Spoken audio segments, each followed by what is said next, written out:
സ്വയംവരം സ്വയംവരം. So ഇപ്പം നമ്മൾ സംസാരിക്കാൻ പോകുന്നത് സജിനയുടെ വെഡിങ് മേക്കപ്പ് ആർട്ടിസ്റ്റായ സജിത ചേച്ചിയോടാണ്. ഹായ് ചേച്ചി. സോ ഈ ഒരു വെഡിങ് സ്റ്റുഡിയോ, അതായത് മൻഹാർ നൗറി, ഇതിന്റെ നിങ്ങൾ രണ്ടുപേരും കൂടെ കൂടിയാണ് നടത്തുന്നത്? ഞാനും ഹസ്ബൻഡും വൈഫും കൂടി അങ്ങനെയാണ് ചെയ്യുന്നത്. എത്ര വർഷമായി ഇത് തുടങ്ങിയിട്ട്? ഇപ്പം നമ്മളിപ്പോ ഒരു 3 years ആവുന്നു. ഓക്കെ. ഇപ്പൊ നമ്മുടെ ബ്രൈഡ് സജിന, ശരിക്കും സ്വാതിക്കായിട്ട് സംസാരിച്ചപ്പം സ്വാതിക്ക് പറഞ്ഞു നിങ്ങൾ എല്ലാവരും ഫ്രണ്ട്സ് ആണ്, ഇവിടെ വന്ന് ചെയ്യാൻ വളരെയധികം കംഫർട്ടബിൾ ആണ്. സോ സജിനേനെ ഇവിടെയാണ് ഏൽപ്പിക്കാൻ പോകുന്നതെന്ന് പറഞ്ഞു. നിങ്ങൾ കണ്ടിട്ടില്ല ഇതിനു മുമ്പ്? ഇല്ല, ഞാൻ ഫോട്ടോ കണ്ടിട്ടുണ്ട്, പിന്നെ സംസാരിച്ചിട്ടുണ്ട്. അപ്പോൾ എങ്ങനെ ചെയ്യേണ്ടത്, എന്തെല്ലാം ആണ് ഇപ്പൊ കോസ്റ്റ്യൂമും എനിക്കറിയാം എന്താന്നുള്ളത്. അപ്പോൾ ലെഹങ്കയാണ് മോളിടുന്നത്, അപ്പോൾ അതിനനുസരിച്ചിട്ട് എന്തെല്ലാം ചെയ്യാം എന്നെല്ലാം നമ്മൾ ആദ്യമേ പ്ലാൻ ചെയ്ത് വെച്ചിട്ടുണ്ട്. അതാണ് കുറച്ചുകൂടെ എളുപ്പം. ഇപ്പം നമ്മൾ ഒരു ട്രയൽ സെഷൻ ഇപ്പോൾ സജിനയുടെ കാര്യത്തിൽ എനിക്ക് നടന്നിട്ടില്ല. നോർമലി നമ്മൾ എല്ലാ ബ്രൈഡ്സിനും ട്രയൽ സെഷൻ എന്തായാലും ചെയ്യിപ്പിക്കാം. അപ്പോൾ ആ ഒരു ഫംഗ്ഷൻ്റെ ടൈമിൽ നമുക്കൊരു കൺഫ്യൂഷൻ ഒന്നും ഉണ്ടാവില്ല. എനിക്കും അറിയാം എന്താ ചെയ്യേണ്ടതെന്ന്, ആ ബ്രൈഡിനും അറിയാം എന്ത് ലുക്കാണ് വരാൻ പോകുന്നതെന്ന്. ഇപ്പോൾ സജിനയ്ക്ക് നമ്മളിങ്ങനെ പ്ലാൻ ചെയ്തിട്ടുണ്ട്. ഇപ്പോൾ ഒരു റിസപ്ഷൻ ഫംഗ്ഷൻ ആയതുകൊണ്ട് തന്നെ, ഇപ്പം പിന്നെ മുസ്ലിം ബ്രൈഡ് ആയതുകൊണ്ടും ഐക്കാണ് കൂടുതൽ ഇമ്പോർട്ടൻസ് ഉണ്ടായിരിക്കാം. ഐ നല്ല ഭംഗിയാക്കുക, നല്ല ഇപ്പം മുസ്ലിം ബ്രൈഡ്സിന് വേറൊരു ലുക്ക് വരും അത്. അപ്പോൾ അങ്ങനെ വിചാരിച്ചിട്ടുള്ളത് ഐക്ക് ഇമ്പോർട്ടൻസ് കൊടുത്ത്, അതേപോലെ മുസ്ലിം ബ്രൈഡ് ആകുമ്പോൾ ഹെയർ കവർ ചെയ്യും. അതുകൊണ്ട് നമുക്ക് ഹെയറിൽ അധികം ചെയ്യാൻ പറ്റില്ല. നമുക്കൊരു ക്രൗൺ പോർഷൻ മാത്രമേ നമുക്ക് കാണുന്ന ഭാഗമായിട്ടുണ്ടാവും, ബാക്കി തട്ടം വരും. അപ്പോൾ അതുകൊണ്ട് ഒരു ഹെവി ആയിട്ടുള്ള ഒരു ആക്സസറീസ് എല്ലാം യൂസ് ചെയ്ത് ഫ്രണ്ട് സൈഡ് നല്ല, അപ്പോൾ ആ മോൾക്ക് ചേരുന്ന രീതിയിൽ ഫ്രണ്ടിൽ നന്നായി ചെയ്ത്, അതേപോലെ ഐ മേക്കപ്പിന് നന്നായി ഇമ്പോർട്ടൻസ് കൊടുത്ത് ചെയ്യാന്ന് വിചാരിച്ചിട്ടുള്ളത്. സജിന ഇപ്പൊ സംസാരിച്ചപ്പം എന്തെങ്കിലും ഇപ്പൊ പറഞ്ഞല്ലോ എല്ലാ ബ്രൈഡ്സും ഒരുപാട് ഗൂഗിൾ ചെയ്ത്. തീർച്ചയായിട്ടും സജിനയും അതേപോലെ കുറെ കാര്യങ്ങൾ പറഞ്ഞിട്ടുണ്ടായിരുന്നു, ഇങ്ങനെ വേണം. എനിക്ക് കുറെ ഫോട്ടോസും ഷെയർ ചെയ്ത് തന്നിട്ടുണ്ടായിരുന്നു. അപ്പൊ അതിനനുസരിച്ചിട്ട് എന്തായാലും സജിന ഇപ്പോഴേ നല്ല ഭംഗിയുള്ള മോളാണ്, ഒന്നുകൂടെ നല്ല ഭംഗിയാക്കി കൊടുക്കണം എന്നാണ് വിചാരിച്ചിട്ടുള്ളത്. എനിവേ പറഞ്ഞതുപോലെ ചേച്ചി കണ്ടിട്ടില്ല, എന്നാലും ഫോട്ടോസ് കണ്ട് Sajina is already A very beautiful girl. അതോടൊപ്പം ഒരു മുസ്ലിം ബ്രൈഡിൻ്റെ ഫുൾ ബ്യൂട്ടി എൻഹാൻസ് ചെയ്യാനായിട്ട് കുറേ പ്ലാനിങ് ചെയ്ത് വെച്ചിട്ടുണ്ട്. ഇനി നാളത്തെ ദിവസം നമ്മൾ കാണണം ഇൻ എൻറ്റയറിറ്റി എങ്ങനെയായിരിക്കും സജിനയുടെ ലുക്കെന്ന്. So you are watching Chungath jewellery സ്വയം.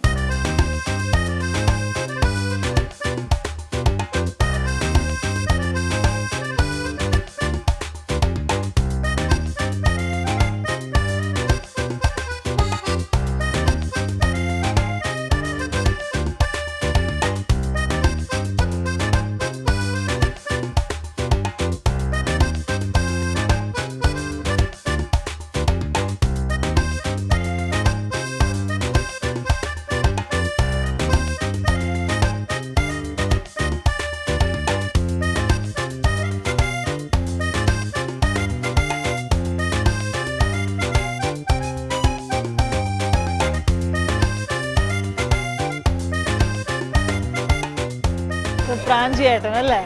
So photography and videography section handle ചെയ്യുന്നത് ചേട്ടനാണ്. സോ നിങ്ങളുടെ ഐ മീഡിയ എന്നാണ്. ഐ മീഡിയ ഹോസ്റ്റാറിലെ ഐ മീഡിയ എന്നൊരു വിഭാഗമാണ് നമ്മുടെ. അതിൽ നമ്മൾ ഫോട്ടോഗ്രാഫി ഉണ്ട്, വീഡിയോഗ്രാഫി നമ്മൾ ഫുൾ ഇവന്റ് നമ്മൾ ചെയ്യുന്നുണ്ട്. പിന്നെ എന്താണ് നമുക്ക് അറിയേണ്ടത്? ഓക്കെ. ഇപ്പോൾ സ്വാതിക്കിൻ്റെ കല്യാണത്തിന് വേണ്ടിയിട്ട് നിങ്ങൾ എങ്ങനെയാണ് ഇത് അറേഞ്ച് ചെയ്തേക്കുന്നത്? എത്ര പേര് ഇവിടെ എത്തിയിട്ടുണ്ട്, എത്ര ക്യാമറാസാണ് ഉപയോഗിക്കുന്നത്, അതിനെക്കുറിച്ചൊക്കെയാണ് പറയുന്നത്. അധികം നമ്മൾ ഫ്രണ്ടാണ് ഒന്നാമത്. കാരണം അവിടെ നമ്മൾ ഫണ്ടിനുപരി നമ്മൾ ആൾ പറയുന്നതിലുപരി നമ്മൾ ക്യാമറ കൂടുതൽ വെച്ചിട്ടുണ്ട്. കാൻഡിഡ് ഫോട്ടോഗ്രാഫി 2 പേരുണ്ട് ഓൾറെഡി. സ്റ്റഡി ക്യാം 2 വെച്ചിട്ടുണ്ട്, ഹെലി ക്യാം ഉണ്ട്, പിന്നെ സേഫ് ക്യാം ഉണ്ട്.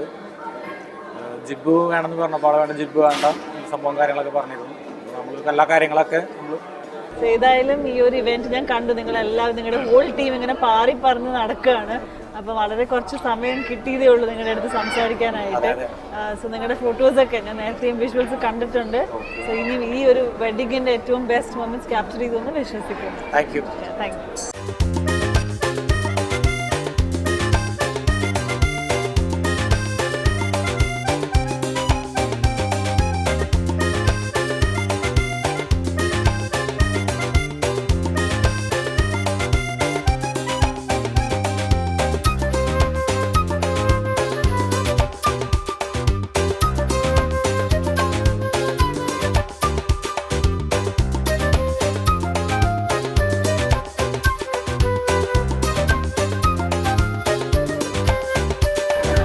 ഫൈനലി നമുക്ക് നമ്മുടെ പുതുമണവാളൻ മണവാട്ടി ഒരുമിച്ച് ഇവിടെ ഒരേ വേദിയിൽ കിട്ടിയേക്കുന്നത്. കൺഗ്രാറ്റുലേഷൻസ് സജന.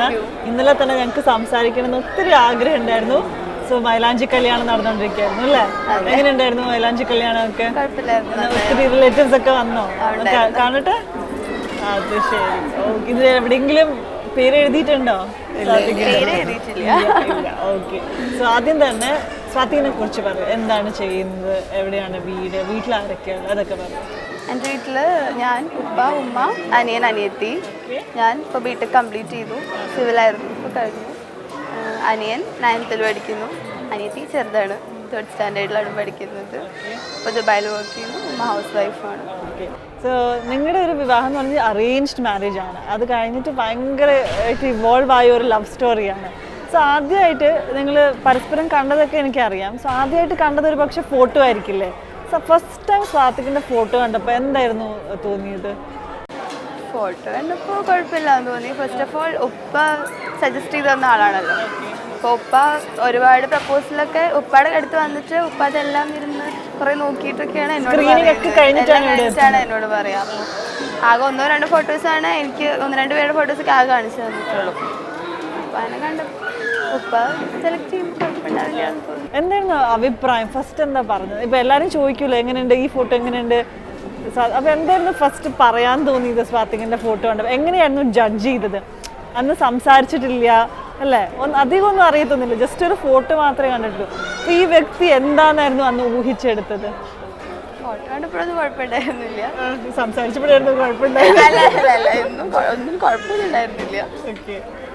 ഫോട്ടോ കണ്ടപ്പോൾ ഓക്കെ. സോ ഏതായാലും നിങ്ങളുടെ കല്യാണമൊക്കെ ഉറപ്പിച്ച് നിങ്ങൾക്ക് ഒരുപാട് പ്രശ്നങ്ങളുണ്ടായിട്ട് അവസാനം അങ്ങോട്ടേക്ക് ദുബായിലേക്ക് പോവാണ് പെണ്ണ് കാണാനായിട്ട്. അപ്പോൾ അവിടെ എയർപോർട്ടിൽ ഒരാൾ കാണാൻ വരുമെന്ന് പറഞ്ഞിരുന്നു. അപ്പോൾ എയർപോർട്ടിൽ എത്തിയില്ല. എന്തായിരുന്നു സജനയുടെ ഒരു ഫീലിംഗ്? ഇത്രയും ഒരു മാസങ്ങൾ കഴിഞ്ഞ് അവിടെ എത്തുകയാണ്, എയർപോർട്ടിലെങ്കിലും വരുമെന്ന് ഒരുപാട് പ്രതീക്ഷയോടെ നിന്നല്ലേ, എത്തിയില്ലായിരുന്നു. അപ്പോൾ എന്താ തോന്നിയത്? അത് ഫസ്റ്റ് എന്നോട് പറഞ്ഞത് എയർപോർട്ടിൽ എത്തൂല, കാരണം ഞങ്ങൾ ഇതുവരെ കണ്ടിട്ടില്ല. അതിന് മുന്നേ വെച്ച് സംസാരിച്ച് കമ്പനി ആയിട്ടുണ്ട്. പിന്നെ കൂടെ ഫാമിലിയൊക്കെ ഉള്ളതുകൊണ്ട് ഞങ്ങളുടെ റിയാക്ഷൻ ഉണ്ട്. ഫസ്റ്റ് ഞങ്ങൾ മീറ്റ് ചെയ്യുമ്പോൾ റിയാക്ഷൻ എന്താണെന്നുള്ളത് എല്ലാവരും ഞങ്ങളെ നോക്കാനായിരിക്കുമല്ലോ എല്ലാവരും ഉണ്ടാവും. അപ്പോൾ ആ ഒരു ചമ്മൽ മാറ്റാൻ വേണ്ടിയിട്ട് എയർപോർട്ടിൽ വരുന്നില്ല എന്നാണ് ആദ്യം പ്ലാൻ ചെയ്തിട്ടുണ്ടായിരുന്നത്. പിന്നെ കാണുന്നതിന് 2 ദിവസം മുന്നേ എന്നോട് പറഞ്ഞു എയർപോർട്ടിൽ വരാമെന്ന് പറഞ്ഞു. അപ്പോൾ ഞാൻ വരുന്നില്ല എന്നൊക്കെ ഞാനിങ്ങനെ മനസ്സിൽ വെച്ച് അപ്പോൾ എന്നോട് പറഞ്ഞു നമുക്ക് ആ ഒരു ഇത് ഒഴിവാക്കാൻ വേണ്ടിയിട്ട് നമുക്ക് എന്താ പറയുക ഒറ്റയ്ക്ക് എവിടെയെങ്കിലും മീറ്റ് ചെയ്യാമെന്ന് ആദ്യം പറഞ്ഞിട്ടുണ്ടായിരുന്നു. പിന്നെ 2 ദിവസം മുന്നേ പറഞ്ഞു ഇല്ല ഞാൻ എയർപോർട്ടിൽ വരാമെന്ന് പറഞ്ഞു. പിന്നെ ഞാൻ എയർപോർട്ടിൽ എത്തിയിട്ട് ഞാൻ മെസ്സേജ് ചെയ്തു ഇവിടെ എത്തി എന്ന് പറഞ്ഞപ്പോൾ ആ ധൈര്യമായിട്ട് പുറത്തേക്ക് ഞാൻ പുറത്ത് വെയിറ്റ് ചെയ്യുന്നുണ്ട് പറഞ്ഞു. അപ്പം ഞാൻ പറഞ്ഞു ഉപ്പ അവിടെ വെയിറ്റ് ചെയ്യുന്നുണ്ട്. ഉപ്പാനെ കണ്ടെന്ന് വെച്ചപ്പോൾ അവരൊക്കെ കണ്ടു ഞാനിവിടെ ഉണ്ടെന്ന് പറഞ്ഞു. പിന്നെ ഞാൻ ചെല്ലുമ്പോൾ നേരത്തെ കണ്ട ഫ്രണ്ട്സൊക്കെ ഉണ്ടല്ലോ അവരെല്ലാവരും അവിടെ എന്നെ റിസീവ് ചെയ്യാനായിട്ടുണ്ടായിരുന്നു. അപ്പോൾ പക്ഷെ ഞാൻ വിചാരിച്ച എവിടെയെങ്കിലും നോക്കുന്നുണ്ടാവുമെന്ന് വിചാരിച്ചത്, പക്ഷേ ഉണ്ടായിരുന്നില്ല. പിന്നെ അവിടെ ചെന്നിട്ട് അപ്പോൾ ഒരു വിഷമമൊന്നും തോന്നിയില്ലേ കാണാൻ പറഞ്ഞിട്ട് പറ്റിച്ചു? ഇല്ല, പക്ഷേ അല്ലല്ല പറ്റിച്ചു അങ്ങനെ വന്നിട്ടില്ലെങ്കിൽ പിന്നെ എന്തെങ്കിലും പ്ലാൻ ചെയ്തിട്ടുണ്ടാവും എന്ന് എനിക്ക് ഉറപ്പായിരുന്നു. ഇപ്പം ഇവിടുന്ന് പോകുന്നേരം ദുബായിൽ നിന്ന് പോകുന്നേരം ഫസ്റ്റ് ടൈം എയർപോർട്ടിൽ വന്ന് മീറ്റ് ചെയ്യാൻ പോവാന്ന് അറിയാം. അപ്പോൾ ഇവിടുന്ന് ഒബ്വിയസ്ലി ഒരു ടെൻഷൻ ഉണ്ടല്ലോ, ഒരാളെ ആദ്യമായിട്ട് കാണാൻ പോകും, അതും ഒരു നീണ്ട യാത്രയ്ക്ക് ശേഷം. ഒബ്വിയസ്ലി സജന കുറച്ച് ടയേർഡ് ആയിരിക്കും, ഏറ്റവും ഫ്രഷ് ആയിരിക്കില്ല. അപ്പൊ അതിന് എന്തെങ്കിലും എയർപോർട്ടിൽ ഇറങ്ങിയിട്ട് ഒരു പ്രിപ്പറേഷനോ എന്തെങ്കിലും ചെയ്തോ? ഒന്നും ചെയ്തില്ല. ഞാൻ പോയി നേരെ മുഖം കഴുകുക ചെയ്തത്, ഒന്നും ചെയ്തില്ലായിരുന്നു. അപ്പോൾ എനിക്ക് നമുക്ക് ഭയങ്കര ടയേർഡായിരുന്നു. അപ്പോൾ അവിടെ ചെന്നിറങ്ങിയപ്പോൾ കൂടെ മമ്മി കസിനൊക്കെ ഉണ്ടായിരുന്നു. അപ്പോൾ അവരൊക്കെ പറഞ്ഞു അല്ല ഇങ്ങനെ പോയാൽ മതി, ഇങ്ങനെയല്ലേ എന്നും കാണണ്ടേ, അങ്ങനെ പോയാൽ മതി. ശരി അങ്ങനെ പോയി. പക്ഷേ ഇത്രയും ഇങ്ങനെ ഫ്ലാഷ് മോബ് ഇത്രയും ഡാൻസേഴ്സ് ഇത് അത്രയ്ക്കൊന്നും എന്തായാലും എക്സ്പെക്ട് ചെയ്തിട്ടുണ്ടായിരുന്നില്ല. പിന്നെ അവിടെ വന്നു ഫ്ലാഷ് മോബ് നടക്കും. ഇപ്പോൾ ഒരു ഹോട്ടൽ ദുബായിൽ ആദ്യമായിട്ട് പോയി ഒരു ഹോട്ടലിൽ പോവാണ്, അപ്പോൾ അവിടെ ഇങ്ങനെ ഒരു ഫ്ലാഷ് മോബ് നടക്കുന്നുണ്ട്. അത് ഹോട്ടലിൻ്റെ ഒരു നോർമൽ ഒരു ഭാഗമായിട്ട് അവിടെ നടക്കുന്നു എന്നാണോ വിചാരിച്ചിരുന്നത്? അതെയോ ഇതിൻ്റെ പുറകിൽ സ്വാതിക്കിന് എന്തെങ്കിലും കൈ ഉണ്ടെന്ന് തോന്നിയിരുന്നോ? ലൈക്ക് ഇനീഷ്യലി ഒരു ഫസ്റ്റ് വന്നപ്പോൾ ഞാൻ വിചാരിച്ചത് എന്താ പറയുക അത് ഹോട്ടലിൽ ഉള്ളതാണ് തന്നെ വിചാരിച്ചിട്ടുണ്ടായിരുന്നത്. പിന്നെ എന്താണെന്ന് അറിയും, പിന്നെ ഫാമിലി എല്ലാവരും എന്നെ തന്നെ നോക്കി ഇരിക്കുമ്പോൾ പിന്നെ എന്തോ ഉണ്ട് എന്നുള്ള ഒരു തോന്നലുണ്ടായിരുന്നു.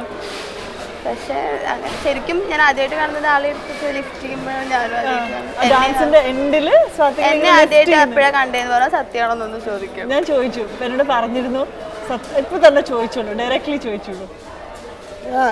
ചോദിച്ചിരുന്നു, നേരത്തെ ചോദിച്ചിരുന്നു. ഞാൻ ഇന്നലെ ഈ ചോദ്യം ചോദിച്ചിരുന്നു, ആ സമയത്താണോ ഫസ്റ്റ് ടൈം കാണുന്നത്? അപ്പൊ എന്നോട് പറഞ്ഞു യെസ്. എന്താണ് സജയുടെ കണ്ണ് ഇവിടുന്ന് അറിയുന്നുണ്ട് ഇത് ആലോചിച്ചിട്ടില്ലേ? ഞാനൊരു ചെയറിന്റെ പിന്നില് മറഞ്ഞിരിക്കുകയായിരുന്നു. ഇവര് വന്നിരുന്നു എല്ലാം കഴിഞ്ഞിട്ട് ആ ചെയറിന്റെ പിന്നിലിരിക്കുന്ന ഞാൻ പെട്ടെന്ന് ഷെറിയാണ് എന്നോട് പറയുന്നത്, നിന്റെ ടേൺ ആകുമ്പോൾ ഞാൻ പറയുന്നതിന് ഷെറിയുടെ ടേൺ എൻ്റെ ടേൺ ആകുമ്പോൾ ഷെറി എന്നോട് പറയും. കാരണം ഞാൻ ഷെറിയുടെ തോളത്തേക്കാണ് കയറി ഇരിക്കുന്നത്. അതൊരു 2 ദിവസം ഞങ്ങൾ പ്രാക്ടീസ് ചെയ്തിട്ടാണ് ഇതൊക്കെ ചെയ്യുന്നത്. ബിഫോർ ഡേ ഇതൊക്കെ പ്രാക്ടീസ് ചെയ്തത്. ഷെറി തന്നിട്ട് അങ്ങനെ കയറിയിരിക്കുമ്പോഴാണ് ഞാൻ ഫസ്റ്റ് ആളെ കാണുന്നത്, ലൈഫിൽ ആദ്യമായിട്ട് കാണുന്നതാണ്. ഫസ്റ്റ് ടൈം, അതായത് ഫോണിൽ സംസാരിച്ചിട്ടുണ്ട്, ഫേസ് ടൈം, വാട്സാപ്പ് ഇതെല്ലാം ചെയ്തിട്ടുണ്ട്. ഫസ്റ്റ് ടൈം ആളിങ്ങനെ പൊങ്ങി അങ്ങ് വന്നപ്പം എന്തായിരുന്നു ആ എക്സ്പ്രഷൻ ഒരു വീഡിയോയിലുണ്ട്. ഞാൻ എക്സ്പ്രഷൻ ഞാനും കണ്ടിരുന്നു. സർപ്രൈസ് ആയി പോയില്ലേ? സന്തോഷം തോന്നിയോ? സോ എൻ്റെ കൂടെ ഇപ്പോൾ ഉള്ളത് സ്വാതിക്കിൻ്റെ സ്പോൺസറായ താനി അദ്ദേഹമാണ്. All the way from Dubai ഈ ഒരു കല്യാണം കൂടാനായിട്ട് അദ്ദേഹം ഇവിടെ എത്തിയിട്ടുണ്ട്. സോ നമുക്ക് അദ്ദേഹത്തിനോട് സംസാരിക്കാം. ഹലോ താനി. So first of all it's the first time you are coming to Kerala. So welcome to God's own country. You're welcome. So how do you like the place so far? Really, I don't was believe that's the life will be like this here. Now when I came here, I see this is the normally life and the huge people who came here to meet us. I feel very interested for this one. I like it. I like it, and the people here really very nice, very handsome, very good speaking. They try to do anything to be happy. Nice. So we hope to have you more in Kerala. Okay. So now you are Swatik's sponsor. He's told us so much about you. So can you tell us about your relationship with Swatik? How long have you known him? Something about him, you know? I know Swazi now around 2 years. One day I was with my friend. He's also from Kerala. He told me I want to meet you with one guy. You need to do some sponsors. So I meet Swati. This day I was talking with him, blah, blah, blah, blah. This guy was really very clear. He's speaking like, clearance, nothing. So he started to do some business in Dubai. I was talking with him. Then since that time, when I give him the sponsors before 2 years, our relation was growing. Day by day it was growing up. Until that day we start to meet his family in Dubai, Swati father. That time I feel his father like my father. My father really is dead when I'm young. So when I saw his father, I feel him like my father. My relation, I have many sponsorships, many companies in Dubai. But the Swati is different from the all. The relationship between me and Swati is growing day by day.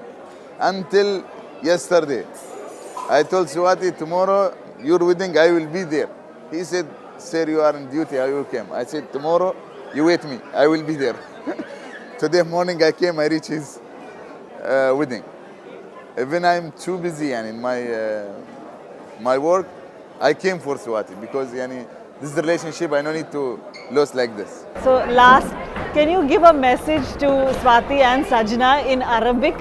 So some wishes, some greetings, wedding greetings to him. Okay. You can look directly at the camera and give him this. I will say first in English, congratulations for my brother Swati, my sister Sajna. I hope they got a good married, good life. I came from Dubai to here only for them wedding. In Arabic you can say كل عام وانت بخير and مبروك الزواج Swati and Sajna. وأنا جيت من Dubai only for your wedding. Thank you so much. So ഇദ്ദേഹം പറഞ്ഞത് ഇദ്ദേഹം ഒരുപാട് risk എടുത്താണ് ദുബായിൽ നിന്ന് ഇവിടം വരെ എത്തിയേക്കുന്നത്. ശരിക്കും ഇന്ത്യൻ എംബസിയിൽ നിന്ന് വളരെ സ്പെഷ്യൽ പെർമിഷൻ എടുത്ത് ഒരുപാട് പേപ്പേഴ്സും ക്ലിയറൻസും ഒക്കെ കിട്ടി. ഇവിടെ ഇന്ത്യയിൽ എത്തിയതിനു ശേഷവും പോലീസിൻ്റെ പ്രൊട്ടക്ഷനും അങ്ങനെ ഒത്തിരി കടമകൾ കടന്നാണ് ഇവിടെ എത്തിയേക്കുന്നത്. Just for Swathik and his beautiful wife Sajana. So thank you once again for speaking. So ഏതായാലും നിങ്ങൾക്ക് വേണ്ടി ഒരു ചെറിയൊരു ഗിഫ്റ്റ് ഞങ്ങളുടെ വകയുണ്ട്. എന്താണെന്ന് അറിയാനുള്ള ആകാംക്ഷയുണ്ട്. Thank you thanks a lot. Yes, we manage that. ഇവരുടെ നിക്കാൻ റിസപ്ഷൻ ടൈമിൽ എടുത്ത ഒരു ഫോട്ടോ ആണ്, റിസപ്ഷൻ അന്ന് എടുത്ത ഫോട്ടോ ആണ്. വളരെ പെട്ടെന്ന് ഇതേപോലെ തന്നെ ഇതിലും സ്പീഡായിട്ട് തട്ടിക്കൂട്ടിയ റിസപ്ഷൻ ആയിരുന്നു.